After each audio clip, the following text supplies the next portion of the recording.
Hello, hello, j'espère que vous allez bien. N'hésitez pas à me faire un petit coucou quand vous arrivez, ça fait toujours plaisir. Coucou Charlotte. Et on va pouvoir commencer la recette de ce soir. J'attends encore quelques petites minutes. Je regarde quelle heure il est. Donc n'hésitez pas à me dire ce que vous allez vous manger ce soir. J'aime bien savoir, ça peut donner aussi des idées.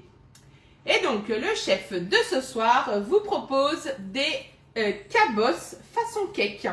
Et bien sûr, c'est très facile, c'est avec le moule des 12 cabosses. Alors j'aime bien utiliser ce moule, et en plus ce moule a une histoire, car c'est ce moule-là avec lequel j'ai fait ma recette lors de mon démarrage en janvier 2025. Et oui, ça fait déjà presque, ou bientôt, 18 mois que je suis dans la société Guy de Marle.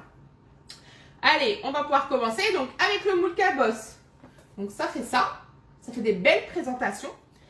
On va pouvoir faire aussi bien des cabosses sucrées que des cabosses salées. Des cabosses également avec des coques en chocolat par exemple.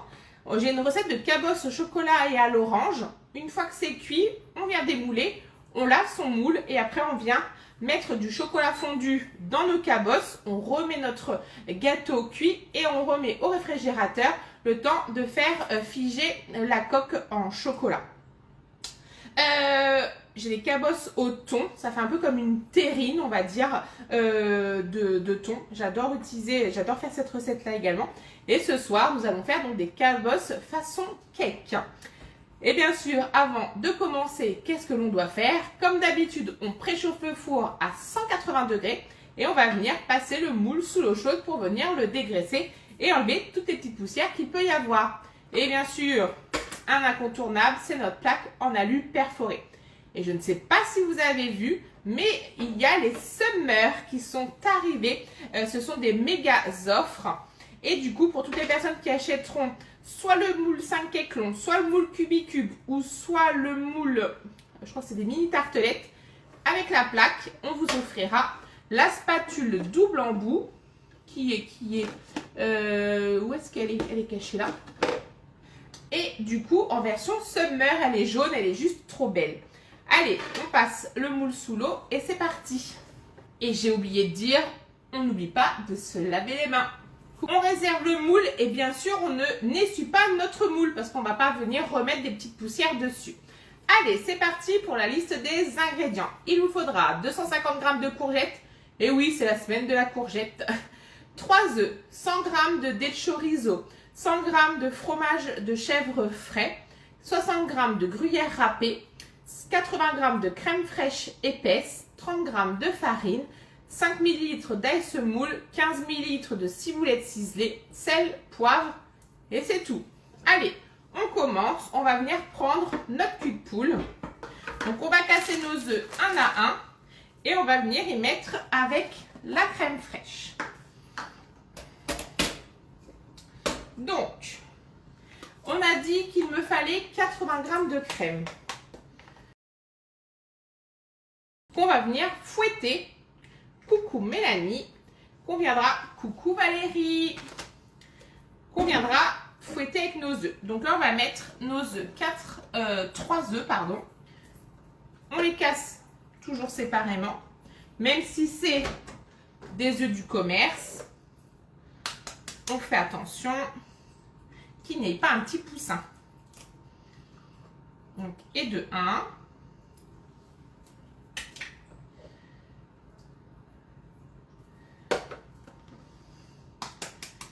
Et de 2. Et de 3. Et bien sûr, après avoir cassé les œufs, on vient toujours se relaver les mains pour éviter les bactéries. Je ferme ma boîte à œufs, on ne sait jamais, je ne vais pas faire une omelette. Hop, un petit tour au lave-vaisselle et je me lave les mimines. Et là, on va tout simplement fouetter avec notre fameuse cuillère magique. On vient mettre notre cul de poule sur le côté.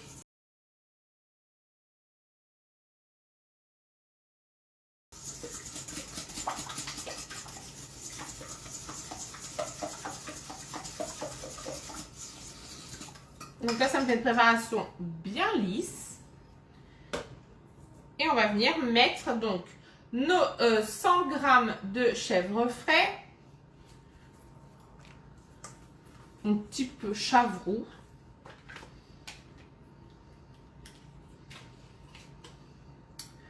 On va prendre une spatule.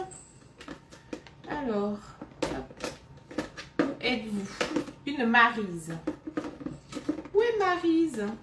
Elle est là. Donc, on a dit 100 g.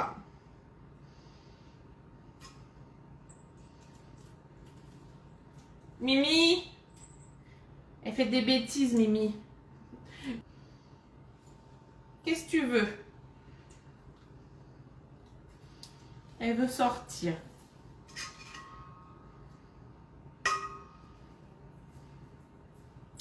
Alors, où est mon couteau? Hop.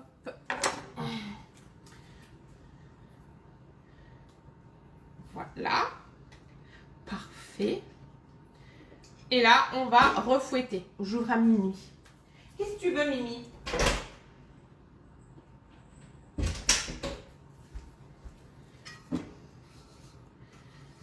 Elle entend Noah. Du coup, elle se dit, qu'est-ce qui se passe? Donc là, on délaye le fromage frais. Ensuite, on va ajouter la farine, le sel, le poivre. Donc là, on écrase en même temps le fromage de chèvre frais. Si vous n'aimez pas, comme d'habitude, vous pourrez remplacer par du Saint-Mauré.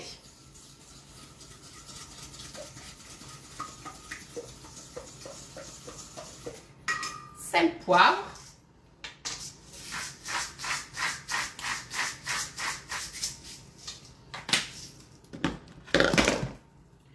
Sel, poivre.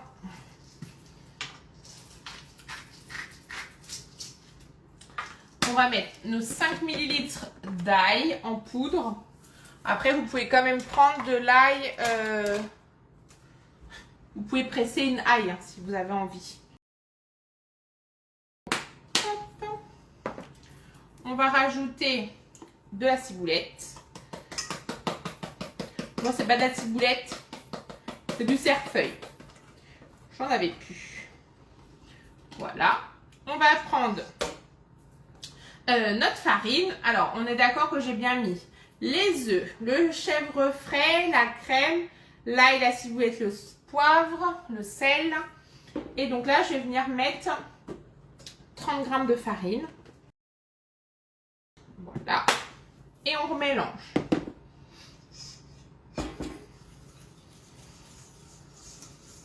Le fait d'utiliser la cuillère magique, c'est que ça enlèvera tous les grumeaux qu'il y aura à l'intérieur. Elle porte son nom, hein, elle est magique. Et là, on est pas mal, on a le droit de taper. Parce qu'à l'intérieur, il n'y a pas de blanc en neige. On va venir récupérer donc le cul de poule. J'en ai mis un petit peu. Je goûte. On va prendre le gruyère râpé. Format familial, bien sûr. On s'embête pas, on coupe le sachet. Parce qu'après, ça partira sous Be-Save. Fini le gaspillage du gruyère. Qui est mal refermé ou... donc là, on a dit 60 g. Voilà. On va rajouter donc nos 100 g de chorizo.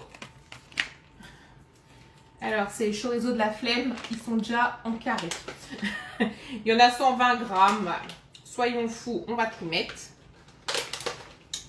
Avec leurs ouvertures faciles, ça m'agace. Hop.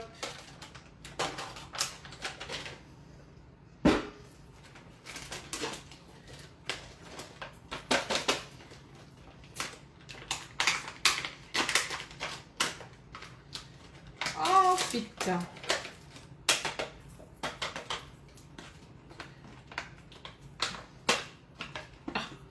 il y en avait coincé. Je m'en suis même mis sur le bras. Et on va venir reprendre notre spatule. Et là, on mélange le tout.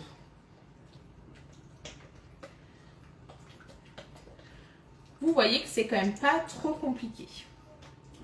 On réserve et on va s'occuper de notre courgette. Et bien sûr, on va venir la hacher. Et bien sûr, quand on dit hacher, on vient prendre le tornado. Vous pouvez aussi prendre le maxi, car là, tout ce qui est rentré dans le maxi, c'est pas grave.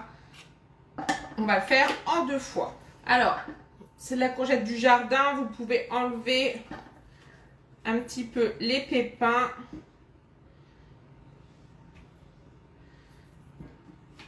Par contre, je n'enlève jamais la peau de la courgette. Donc, on va la couper grossièrement. Et il en faut 250 grammes. Là, on est sur la partie... il n'y a pas forcément besoin d'enlever les pépins. Merci au producteur local pour sa courgette. Merci maman.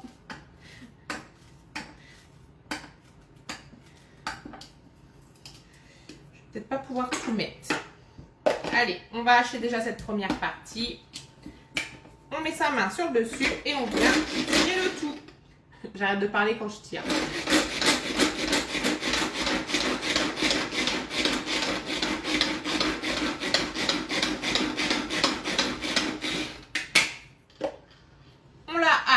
Finement. Je vais récupérer mon cul de poule et je vais venir mettre ma courgette à l'intérieur.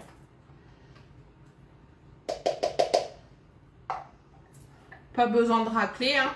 On recommence avec l'autre petit bout.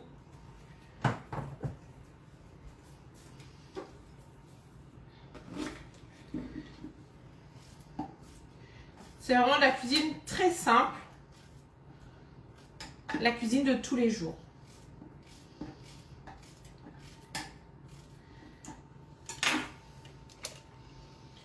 Et on vient hacher de nouveau.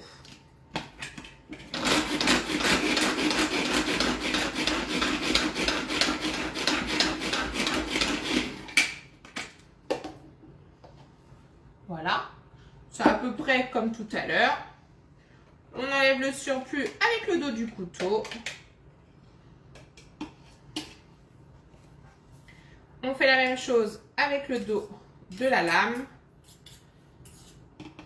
Comme ça, on n'endommage ni le couteau, ni les lames. Je récupère mon cul de poule.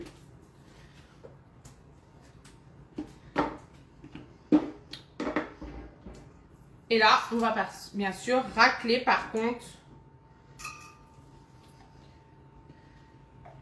le tout.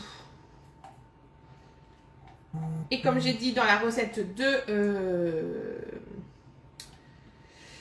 mardi, si vous prenez avec une gousse d'ail traditionnelle, vous pouvez la mettre avec vos courgettes pour la hacher. Et on va tout mélanger. On va ensuite remplir notre moule. On incorpore bien tout et ça va vous donner ça.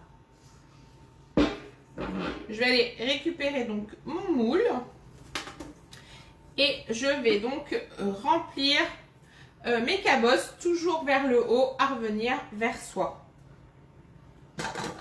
Avant de faire des bêtises, hop, bon, je vais mettre comme ça, c'est plus facile. Et on va venir remplir nos cabosses. Donc à peu près aux 3/4, la première est un peu trop chargée. Et là, vu que je n'ai pas mis de levure, ce n'est pas grave si votre moule n'est pas mis en sandwich avec la toile de cuisson, étant donné que ça ne va pas gonfler. Vous surveillez quand même, si vous voyez que ça gonfle un petit peu, vous mettez votre toile de cuisson avec une seconde grille par-dessus pour arrêter que ça gonfle. Là, on est plus sur comme un peu comme un pain. Alors, il me reste de la préparation parce que je n'avais pas respecté la quantité de courgettes. J'en avais 320 grammes quand j'ai coupé. Donc on va essayer d'en mettre un peu partout.